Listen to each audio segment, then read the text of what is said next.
नमस्कार दोस्तों, स्वागत है आपका डायनामिक डीके में daily news with Dinesh Kumar के। आज के वीडियो में हम बात करेंगे 29 जून 2020 की इंपॉर्टेंट न्यूज के बारे में। दोस्तों, आज की खबरें और वीडियो के लास्ट में कवर की जाने वाले स्टैटिक फैक्ट्स को जानने के लिए इस वीडियो को पूरा देखिएगा। पहले बात करते हैं आज के वीडियो के की अट्रैक्शंस के बारे में। हमारे आज की वीडियो में मन की बात कार्यक्रम, ट्राइफेड और बहुत सारे देशों की राजधानियों को कवर किया गया है, तो इन्हें जानने के लिए आप वीडियो को ध्यान से देखिएगा। चलिए वीडियो शुरू करते हैं। प्रधानमंत्री ने कल आकाशवाणी से मन की बात कार्यक्रम में कहा कि भारत का इतिहास ही आपदाओं और चुनौतियों पर जीत हासिल कर और ज्यादा निखर कर निकलने का रहा है। सैकड़ों सालों तक अलग अलग आक्रांताओं ने भारत पर हमला किया, उसे संकटों में डाला। लोगों को लगता था कि भारत की संरचना ही नष्ट हो जाएगी, भारत की संस्कृति ही समाप्त हो जाएगी, लेकिन इन मुसीबतों से भारत और भी भव्य होकर सामने आया। प्रधानमंत्री ने कहा कि भारत मित्रता की भावना का सम्मान करता है और अपने शत्रुओं को उचित जवाब देने में भी सक्षम है। हमारे वीर सैनिकों ने साबित कर दिया है कि वे अपनी मातृभूमि के गौरव और मान सम्मान पर किसी को बुरी नजर नहीं डालने देंगे। श्री मोदी ने कहा कि हमारे जो वीर जवान शहीद हुए हैं, उनके शौर्य को पूरा देश नमन कर रहा है तथा इन सैनिकों के परिवारों की तरह हर भारतीय उन्हें खोने का दर्द अनुभव करता है। श्री मोदी ने कहा कि कोरोना महामारी के दौरान लोगों को स्वयं विभिन्न बीमारियों से बचना होगा। उन्होंने आयुर्वेदिक दवाओं, जड़ी बूटियों से निर्मित औषधि और गर्म पानी के सेवन से स्वयं को स्वस्थ रखने का सुझाव दिया। प्रधानमंत्री ने कहा कि कोरोना महामारी के दौरान अदरक, हल्दी और अन्य मसालों की मांग न केवल भारत में बल्कि अमेरिका में भी बढ़ गई है। उन्होंने कहा कि समूचा विश्व इस समय अपनी रोग प्रतिरोधक क्षमता बढ़ाने में लगा है और ऐसी क्षमता बढ़ाने वाली चीजों का संबंध हमारे देश से है। प्रधानमंत्री ने कहा कि हमें इन चीजों के बारे में दुनिया भर को सहज और सरल भाषा में जानकारी देनी चाहिए ताकि वे इसे आसानी से समझ सकें और हम स्वस्थ विश्व बनाने में अपना योगदान दे सकें। श्री मोदी ने कहा कि मानसून अब देश के अधिकतर भागों में पहुंच चुका है और मौसम वैज्ञानिकों में वर्षा को लेकर बहुत उत्साह और आशा है। उन्होंने कहा कि यदि अच्छी बारिश होती है तो किसानों को बेहतर उपज मिलेगी और वातावरण भी हरियाली से भरेगा। प्रधानमंत्री ने लोगों से अपील की कि वे पर्यावरण की रक्षा के लिए वर्षा के पानी का बड़े पैमाने पर संचय करें। प्रधानमंत्री ने कर्नाटक के बुजुर्ग किसान कामेगौड़ा का जिक्र किया, जो अपने इलाके में नए तालाब बना रहे हैं। उन्होंने कहा कि कामेगौड़ा कड़ी मेहनत से अब तक 16 तालाब बना चुके हैं।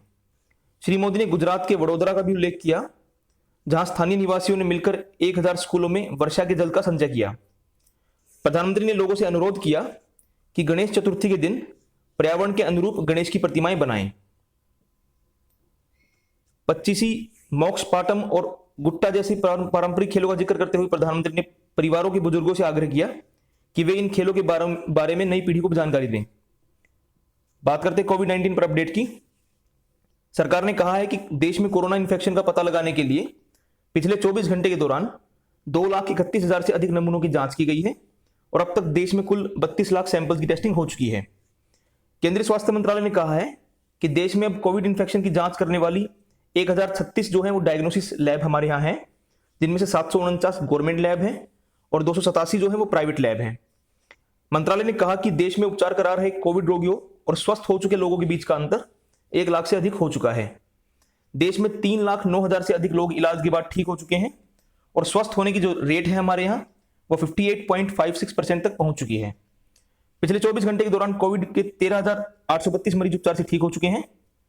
मंत्रालय ने बताया कि इस समय देश में कोरोना के 2 लाख से अधिक एक्टिव मामले हैं और ये सभी चिकित्सा निगरानी में हैं। मंत्रालय के अनुसार 2400 कोविड स्वास्थ्य केंद्र काम करना शुरू कर चुके हैं। इसके अलावा 9500 से अधिक कोविड देखभाल केंद्रों में देश में इस महामारी से लड़ने के लिए 8,34,000 से अधिक बिस्तर उपलब्ध हैं। नेक्स्ट खबर की ओर बढ़ते हैं।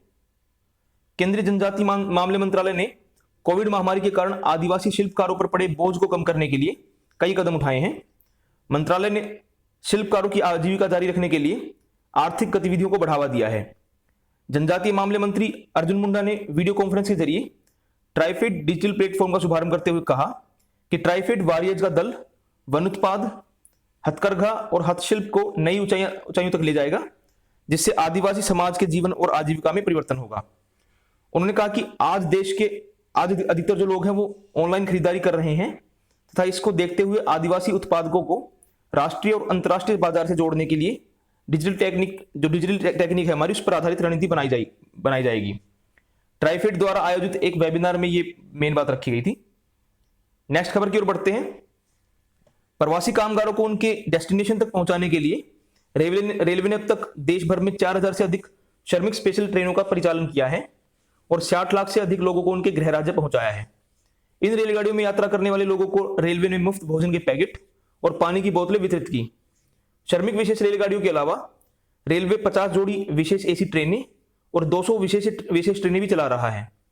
रेलवे ने कोविड-19 की स्थिति से निपटने के लिए बिस्तरों की संख्या बढ़ाने के लिए 5231 कोच उनको आइसोलेशन कोच में बदल दिया है और 5 राज्यों दिल्ली, उत्तर प्रदेश, आंध्र प्रदेश, तेलंगाना और मध्य प्रदेश में 960 कोविड केयर कोच तैनात कर दिए हैं।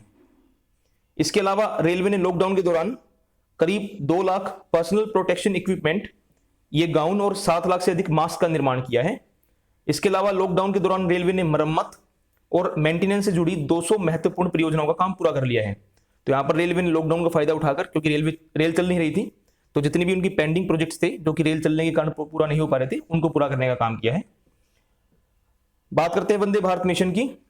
वंदे भारत अभियान के 3 जुलाई से शुरू हो रहे 4th फेज में एयर इंडिया 170 उड़ानों को ऑपरेट करेगी और 17 देशों से भारतीयों को स्वदेश लाएगी। अगले महीने की 3 तारीख से शुरू होकर 15 तारीख तक चलने वाले वंदे भारत मिशन के 4th फेज में air India America, Britain, Canada और खाड़ी देशों से भारतीयों को अपने देश लेकर आएगी। इसके अलावा Air India Kenya, Sri Lanka, Philippines, Kyrgyzstan, सऊदी अरब, बांग्लादेश, थाईलैंड, दक्षिण अफ्रीका, रूस, ऑस्ट्रेलिया, म्यांमार, जापान, यूक्रेन और वियतनाम से भी यात्रियों को भारत लेकर आएगी। इस फेज में एयर इंडिया ने जो यूएसए है उसके लिए 38, ब्रिटेन के लिए 32 तथा सऊदी अरब के लिए 26 उड़ानें निर्धारित किए हैं। एयर इंडिया के अलावा 136 एयर इंडिया एक्सप्रेस और 41 गो एयर उड़ानों के संचालन के साथ ही 4th फेज के तहत कुल 347 उड़ानें अभी तक निर्धारित की जा चुकी हैं। इसके अलावा आने वाले दिनों में इस चरण में कई और निजी विमानन कंपनियां उनके उड़ानों के शामिल होने की संभावना है। दुनिया के सबसे बड़े वापसी कार्यक्रम वंदे भारत अभियान की शुरुआत से केंद्र सरकार करीब 1.5 लाख भारतीयों को स्वदेश ला चुकी है। इस अभियान के तहत वैश्विक महामारी के बीच दुनिया भर से तकरीबन 700 उड़ानों का संचालन किया जा चुका है। विदेश मंत्रालय ने कहा कि 5 लाख से अधिक लोगों ने समुद्र मार्ग, जमीन मार्ग और वायु मार्ग से स्वदेश वापसी के लिए पंजीकरण कराया है। इस कार्यक्रम के तहत इनमें से 3,60,000 लोग पहले ही भारत वापस लौट चुके हैं। बात करते हैं आज की लास्ट खबर की। मणिपुर में लॉकडाउन 1 जुलाई से 15 दिनों के लिए और बढ़ा दिया गया है। राज्य के मुख्यमंत्री एन बीरेन सिंह ने कल इसकी घोषणा की। कल पत्रकारों से बात करते हुए उन्होंने कहा कि उनकी सरकार ने सभी नियमों के अनुपालन के साथ 1 जुलाई से एक जिले से दूसरे जिले के लिए बस सेवाएं शुरू करने का फैसला किया है और इस दौरान कोई अन्य सार्वजनिक परिवहन सेवाओं की इजाजत नहीं होगी। दोस्तों, ये थी आज की खबरें। बात करेंगे आज स्टैटिक फैक्ट्स के बारे में। आज 29 जून है। 29 जून 1976 को सेशल्स को ब्रिटेन से आजादी मिली। उसके अलावा 29 जून 1990 को ओजोन परत की सुरक्षा के लिए क्लोरोफ्लोरोकार्बन को प्रतिबंधित किया गया। मॉन्ट्रियल प्रोटोकॉल की लंदन अमेंडमेंट के तहत प्रावधान किया गया कि जहां विकसित देश वर्ष 2000 तक इसे फेज्ड मैनर में हटाएंगे, वहीं विकासशील देशों के लिए सीमा जो थी वो 2010 तक रखी गई थी। तो क्लोरोफ्लोरोकार्बन जो है ये ओजोन परत को नुकसान करते हैं और उनको हटाने की बात यहां पर की गई थी। 29 जून 1995 को अमेरिका का अटलांटिस स्पेस शटल जो है वो रूस के स्पेस स्टेशन मीर के साथ जाकर जुड़ा। डॉकिंग की इस प्रक्रिया से इतिहास के सबसे बड़े मानव निर्मित अर्थ सैटेलाइट का निर्माण हुआ। 29 जून 2007 को एप्पल कंपनी ने अपना पहला आईफोन बाजार में उतारा। उसके अलावा 29 जून 2014 को एक एक्सट्रीमिस्ट संगठन इस्लामिक स्टेट, उसके नेता अबू बकर अल बगदादी ने एक विश्वव्यापी खिलाफा की स्थापना की घोषणा इराक के मोसुल शहर की ग्रेट मॉस्क ऑफ अल नूरी से की। इसके ठीक 3 साल बाद 29 जून 2017 को इराकी फौजों ने इस मस्जिद को वापस अपने कब्जे में लेने में कामयाबी पाई। 29 जून को 1893 को प्रसिद्ध भारतीय सांख्यिकीविद प्रशांत चंद्र महालनोबिस का जन्म कोलकाता में हुआ। 29 जून को इनके जन्म के दिवस पे हम इसको नेशनल स्टैटिस्टिक्स डे के तौर पे मनाते हैं। उसके अलावा 29 जून को इंटरनेशनल डे ऑफ ट्रॉपिक्स मनाया जाता है। इसे मनाने को लेकर यूनाइटेड नेशंस जनरल असेंबली ने साल 2016 में एक रेजोल्यूशन पास किया था और इसको मनाने की शुरुआत हुई थी। तो दोस्तों, ये थी आज की खबरें और स्टैटिक फैक्ट्स। मुझे उम्मीद है कि आपको वीडियो पसंद आया होगा। इसे लाइक कीजिए। अगर आप मेरे चैनल पर नए हैं तो subscribe to my channel, share the video with all your friends and do not forget to press the bell icon. Thank you दोस्तों, बाय।